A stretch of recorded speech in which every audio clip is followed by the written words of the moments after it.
11 minus 1 gives us 10. And again here inside this parentheses we have 11 minus 1.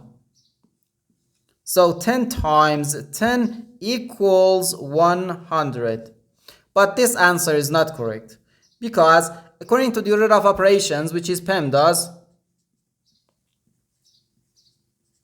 P stands for parentheses, E stands for exponent, M and D stands for multiplication and division, and A and S stands for addition and subtraction.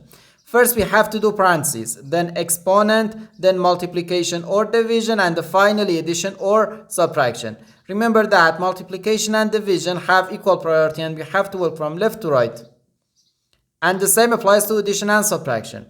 In this expression, we have one subtraction, one multiplication, and the one parentheses. Inside this parentheses, we have one subtraction.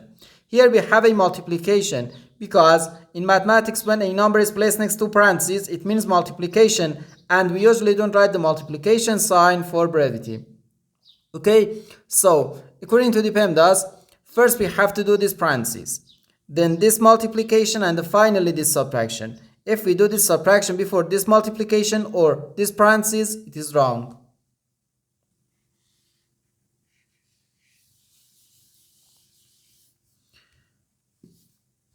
So first we have to do this parentheses. Inside this parentheses we have 11 minus 1, which equals 10. So we have 11 minus 1, then times 10. Now in this expression we have one subtraction and one multiplication. According to the PEMDAS, multiplication has higher priority than subtraction because multiplication comes before subtraction. So here, first we have to do this multiplication. 1 times 10 gives us 10. So we have 11 minus 10, which equals 1. And this is our final answer to this problem.